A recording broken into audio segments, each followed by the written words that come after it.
Hallelujah, Hallelujah, Hallelujah, Hallelujah.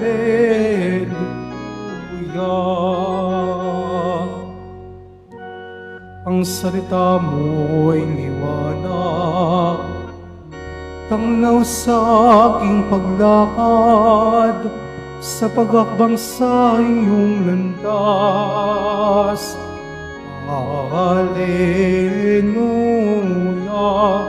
Hallelujah, Hallelujah, Hallelujah.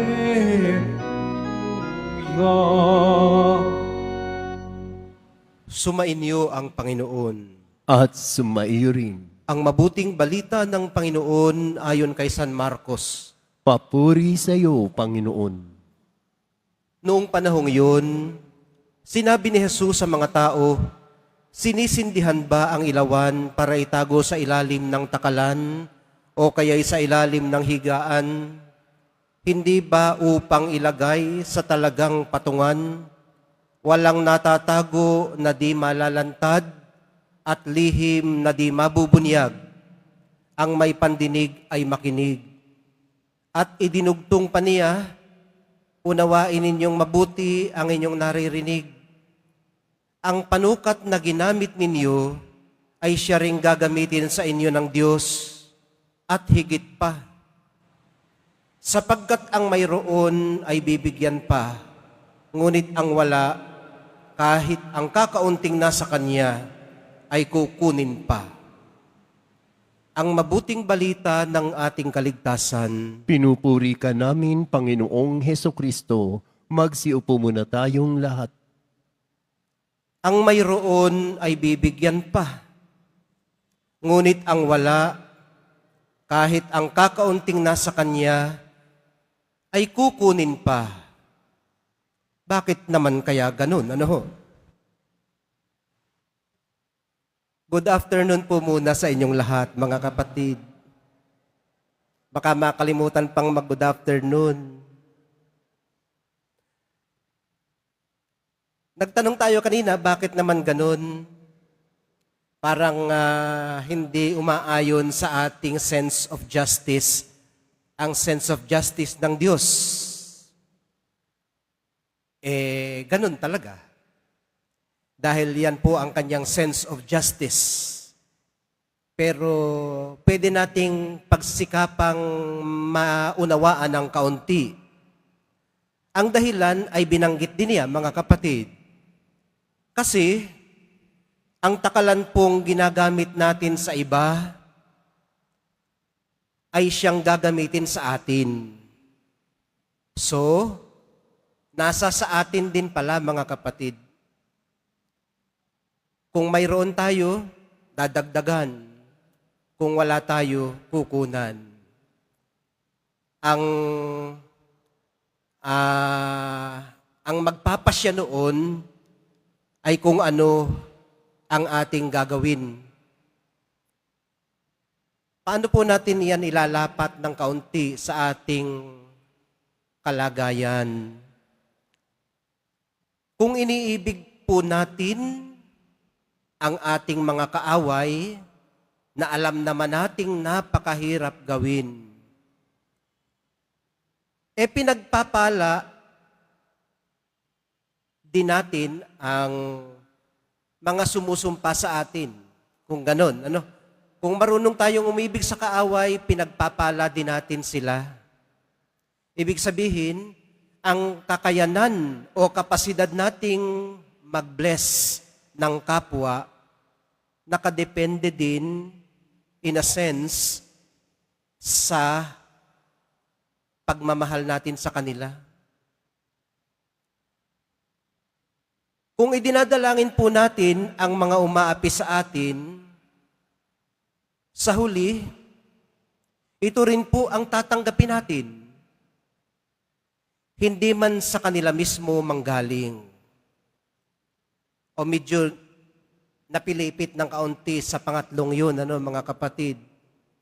Intindihin naman nating mabuti, kanina pinilit nating unawain. Ngayon, intindihin natin. Sa pamamagitan ng pagsusuri sa mga hindi niya sinabi at sa kanyang sinabi. Hindi po niya sinabing ang takalang ginamit sa iyo ng iba, ang siya mo ring dapat gamitin sa kanila. Hindi po kasi ganun kakitid ang sukatan ng pagiging mabuti sa kapwa. Sa halip, ang pagnanais mong gumawa ng mabuti sa kanila ay nararapat din lamang na magbunsod sa iyo para ihanap ng extra mile. Ihanap ng karagdagan, yun ang ating dalangin kanina, ang pwede pa nating maibigay sa kanila. Halimbawa, sinampal ka sa isang pisngi, hindi mo na kailangan hanapin pa ang kabila, na andyan na sa kabila ng iyong sinampal na pisngi. Kung, ayun nga, hinihingi ang iyong jacket, ibigay mo na rin pati ang iyong damit, di ba? Yun ang katuruan ng Nazareno. Kung pinatatakbo ka ng 1 milya o 1 kilometro, dagdagan mo na. Tumakbo ka na ng 2 kilometro. Yun ang isa niyang sinabi. Hindi pala sinabi, mga kapatid. Sa halip, ulitin ko lang kung anong kanyang sinabi.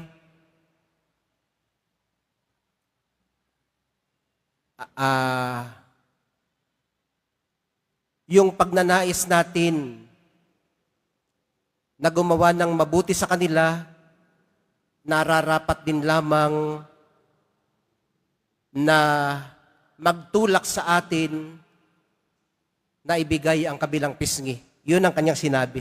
Ibigay ang kabilang pisngi. So ang hindi niya sinabi, yung takalang ginamit sa iyo ng iba, ang siya mo ring dapat gamitin sa kanila. Okay. Ano pang isa? May isa pa po siyang hindi sinabi, pero ginagawa nating pamantayan sa pakikipagkapwa. Na kung may gusto ka sanang gawin sa iyo ng iba, ay gawin mo ito sa kanila. Gusto mo halimbawa na ilibre ka ng sa malamig, manlilibre ka ng hopya. Dahil gusto mong malibre o ilibre niya ng sa malamig. Wala pong ganun, mga kapatid. Dahil ganito po ang pagkakasabi. Gawin ninyo sa iba ang ibig ninyong gawin nila sa inyo. Nalito po ba kayo? Gawin ninyo sa iba ang ibig ninyong gawin nila sa inyo. Hindi gawin mo sa kanila ang ibig mong gawin nila sa iyo.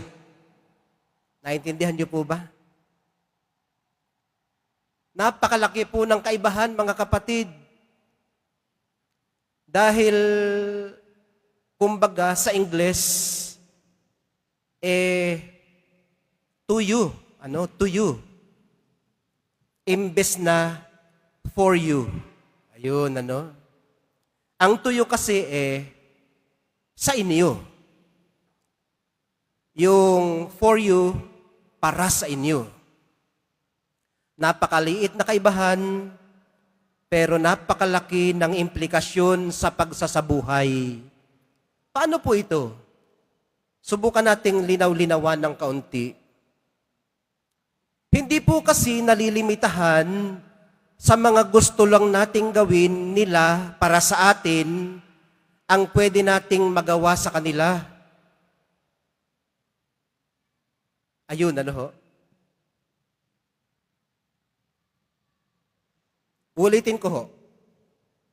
Hindi po nalilimitahan sa mga gusto lang nating gawin nila sa atin o para sa atin, pwede rin yun. Ang pwede nating magawa sa kanila. Nangangahulugan po ito mga kapatid na ang hangganan ng mabuting pwede nating gawin sa kapwa ay ang kayang abutin ng dakila nating hangarin. Ano pa po ang hindi niya sinabi? Hindi po niya sinabing anuman ang gusto mo para sa iyong mga kaibigan at gusto mo ring gawin nila sa iyo, ay gawin mo sa kanila. Sorry po, hindi ito exclusive sa mga kasundo lang natin. Ang kanya pong sinabi ay ito, mga kapatid, sa inyong kapwa. Kabilang na po rito ang ating mga kaaway at yung mga alam nating gawan man natin ng mabuti ay hindi naman magpapasalamat o magsusukli ng mabuti sa atin man o para sa atin. 3 punto po ang take away natin sa hapong ito, mga kapatid. Una, unawain ang kakanyahan ng bawat isa. Makairita man siya sa iyo, lalo na ang uniqueness niya. Unawain ang uniqueness ng bawat isa. Ikalawa, tanggapin ang kapwa sa kanilang kabuuan. Hindi lang ang mga gusto lang nating bahagi ng pagkatao nila. So, ibig sabihin, kung magkaminsan siya ay mabait sa atin, gusto natin siya magkaminsan. Pero kung kalimitan, naingod sila sa atin at tumitingin ng pailalim na alam mong tinatansya ka, sinusukat ka kung hanggang saan ka sa kanya o kung magka-level kayo, ayaw mo na sa kanya pag ganun. Ang paanyaya sa atin, sa lahat ng pagkakataon, yakapin ang kabuuan ng pagkatao nila. Ikatlo, mga kapatid, salaminin sa kanilang kalagayan ang sarili nating kalagayan. Napaka-importante po nito, mga kapatid. Susi po ito para sa pag-unawa sa kapwa, na maaaring ang kanyang dinaranas ay iyo ring dinaranas. Nagkakaiba lang po kayo sa pakikipagtuos sa inyong dinaranas na pareho. Maaaring siya ay okay lang. Pareho lang naman halimbawa kayong nakipaghiwalay sa asawa. Pero ikaw, hindi ka na makapagpariband. Siya naman, lalong gumaganda.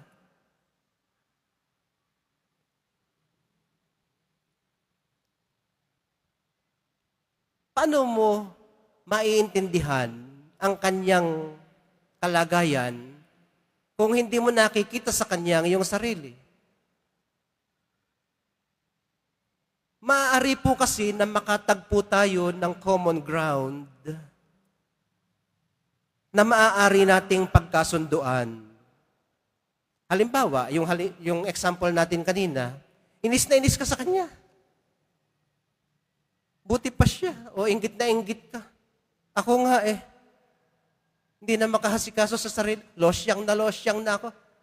Siya naman, parang mas gumaan pa ang kanyang pakiramdam. Mahal kaya niya asawa niya?